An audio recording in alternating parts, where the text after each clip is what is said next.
52 साल पुरानी Mazda 1300 Dulux 1974 model आज भी सड़कों पर फर्राटे भरती चलती है, तो सब मुड़कर देखते हैं। 1,51,000 की ये गाड़ी खरीदी थी। इसका इंजन 1300 सीसी, शहर में ये 10 के करीब एवरेज दे देती है। टॉप स्पीड कितनी है? 112 किलोमीटर बनती है। इसका इंटीरियर टोटल जेन्युइन है। इसका डैशबोर्ड ओरिजिनल है।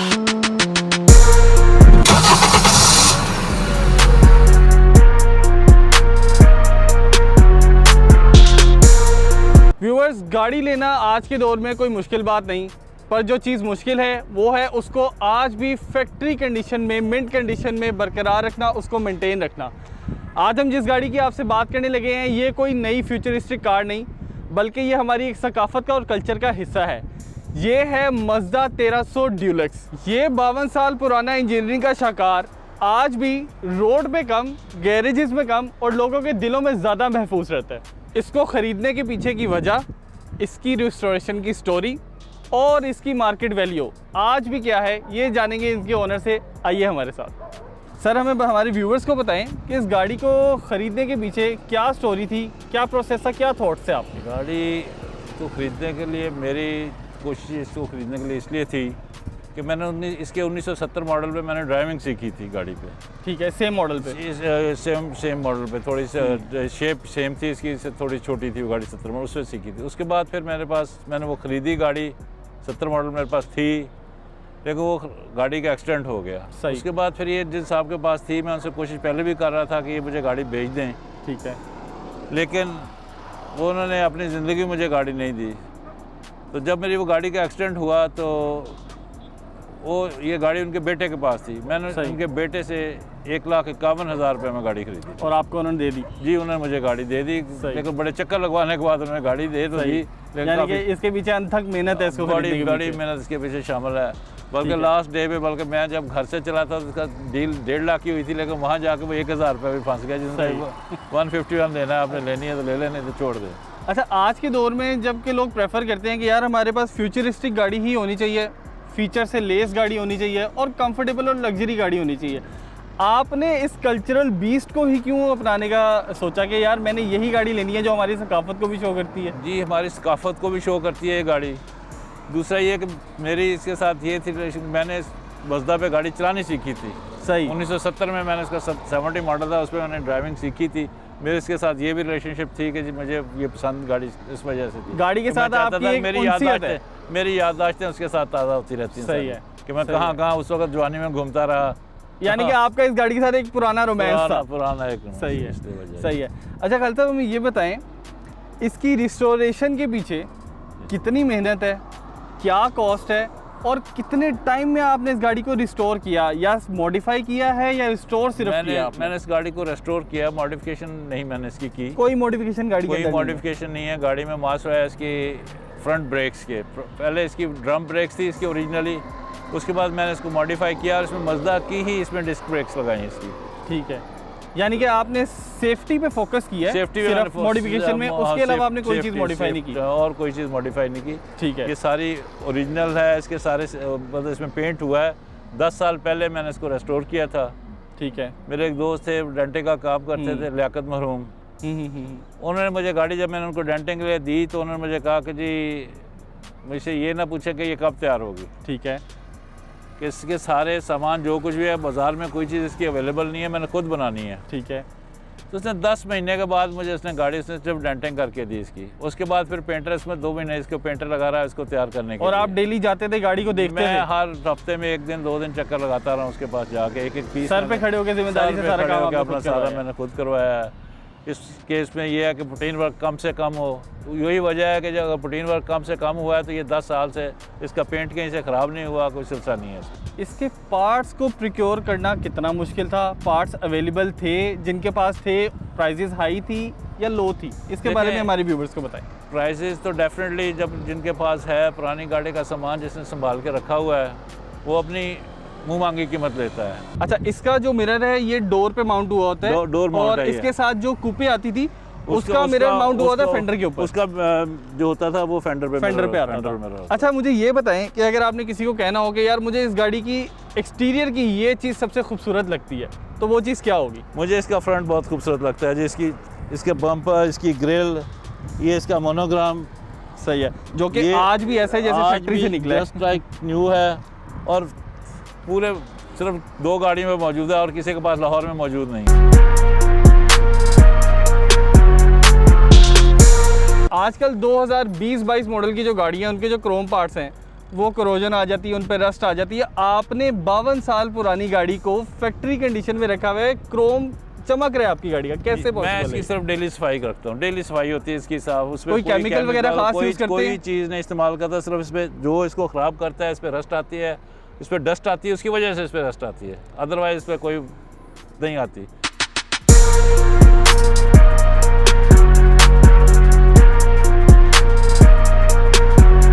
अच्छा तारिक साहब, हमें ये बताएं कि इसका इंजन कितनी सीसी है, कितने लीटर इंजन है इसका इसका? इंजन 1300 सीसी 1.3 गैलन इसका। 1300 सीसी इंजन है जी। ठीक है, और इसका कार्बोरेटर इंजन होगा? जी बिल्कुल, डेफिनेटली कार्बोरेटर वाला इंजन था उस वक्त, ठीक है। तो गाड़ियाँ आई नहीं थी। तो कार्बोरेटर इंजन तो मशहूर है अपने कि भैया फ्यूल एवरेज नहीं देते। जी, तो इसकी फ्यूल क्या एवरेज fuel की average होती है? अपने इंजन के साइज़ के हिसाब से मुनासिब है, और दूसरा सही। पुरानी गाड़ी में जो है ना उसमें फिर फ्यूल एवरेज का सोचा नहीं जाता। हाँ, वो कहते हैं ना जिसको शौक होता है फिर वो देखता नहीं है हाँ, मीटर की वो तरफ। इसकी एवरेज नहीं देखता कोई भी। सही। नॉर्मली वैसे मुझे शहर में ये 10 के करीब एवरेज दे देती है, 10 के करीब आपको दे देती है, तो बहुत अच्छी एवरेज है ये तो। देती है। और सही है। लॉन्ग पे मुझे ये 12.5, 13, 12.5-13 की एवरेज है इसकी। ठीक है। अच्छा, इसको यूएस वगैरह में फैमिलिया के नाम से जाना जी, जाता है फैमिलिया, ज़्यादातर। फैमिलिया तो में। पाकिस्तान में इसको सिर्फ मज़दा 1300 पाकिस्तान में सिर्फ मज़दा 1300 के नाम पे ही जाना जाता है, इसलिए उस ठीक वक्त है।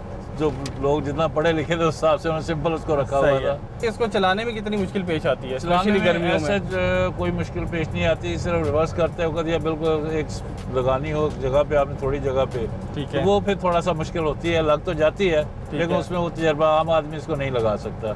इसकी टॉप स्पीड कितनी है? आपने कितना गाड़ी को क्या कहते हैं पुश किया हुआ है? टॉप स्पीड मैंने इसको 70 मील की स्पीड पे तकरीबन 112 किलोमीटर बनती है, मैं स्पीड पे मैंने इसे चलाया, इससे ज़्यादा मैंने चलाया नहीं इससे है। ज़्यादा आपने पुश नहीं किया हुआ? जी, इससे ज़्यादा पुश नहीं मैंने किया, वैसे मतलब इसकी 150 पे मीटर के हिसाब से चलना ठीक चाहिए। है। ऑडोमीटर इसका 110 माइल 110 माइल है, ठीक है। और वो 110 माइल जो है वो तो बन जाता है तकरीबन 170-75 ठीक है। किलोमीटर। अच्छा, हम इसके अगर इंफॉर्मेशन क्लस्टर पे देखें तो यहाँ पे एक आपको फ्यूल का गेज नज़र आ जाता जी है, बिल्कुल, एक आपको टेम्परेचर का गेज नज़र आ रहा है। Temperature, एएमपी कौन सा गेज है इसका? एम्पेयर मीटर है इसको कहते हैं। इसमें पहले उस जमाने में गाड़ी आती थी, अच्छा ये आपको जनरेटर की वर्किंग बताता है कि जी आपकी वो कैसे अच्छा अच्छा कितना अच्छा उसका अच्छा, आपको कितने एम्पेयर उसके कितने वो एम्पेयर वो कंज्यूम कर रहा है, कितने सही है, कितने एम्पेयर वो चार्जिंग दे रहा है, बैटरी को सही है। कितनी ज़रूरत है। सही है।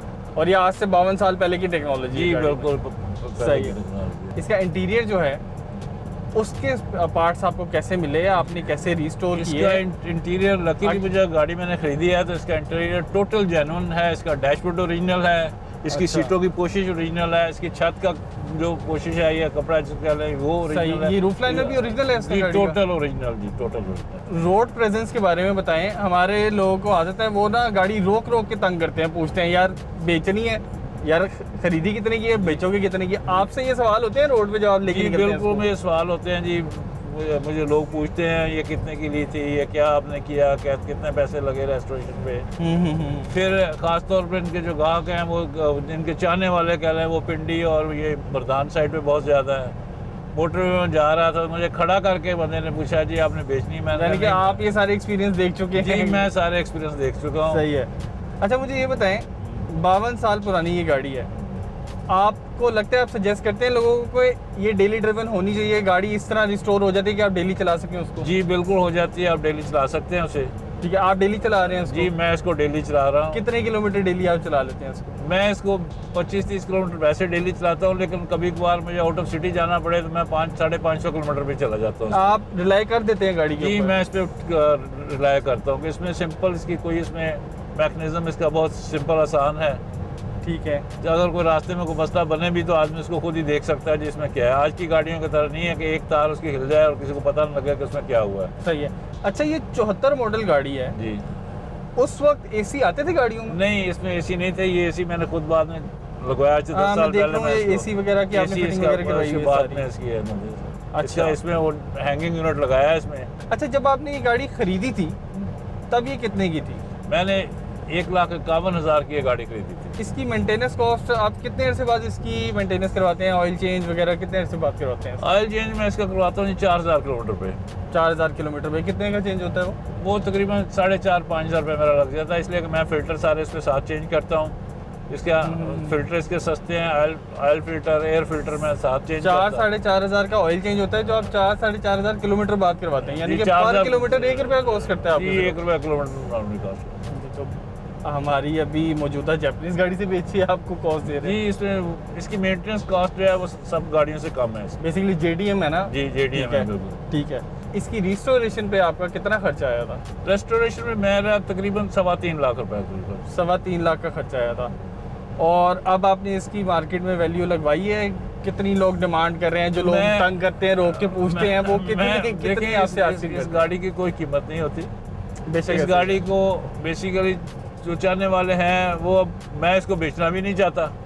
ये कलेक्टर्स आइटम है, कलेक्टर्स आइटम है, वैसे बेचना भी नहीं चाहता। बाकी ऑफरें आती रहती हैं, कोई 6 की, 6.5 की, 7 की, मतलब ये 10 से नीचे इसकी ऑफरें आती हैं बाहर से। बल्कि एक साहब ने कुछ तस्वीरें यहाँ से, मैं एक दोस्त के पास बैठा था, उसने वहाँ पे सेंड कर दी तस्वीरें अपने बाहर न्यूयॉर्क में एक साहब को। अच्छा, तो उन्होंने मुझे वहाँ से ऑफर लगाई थी $4,600 की। अच्छा, मतलब US में भी शौकीन बैठे हुए हैं इन गाड़ियों के? ऐसी गाड़ियों के शौकीन वहाँ बहुत ज़्यादा है, बल्कि पाकिस्तान से ज़्यादा हैं। अच्छा, आप जो क्लासिक कार लवर्स हैं उनको क्या मैसेज देना चाहेंगे कि जिस तरह हम लड़के देख रहे हैं, हर जेनेटरी के, हर एज के लोग देख रहे हैं, उनको आप क्या मैसेज देना चाहेंगे? मैं कहता इन हूँ गाड़ियों को रखना चाहिए, रिस्टोर करना चाहिए? रिस्टोर करना चाहिए, लेकिन बच्चों को नहीं।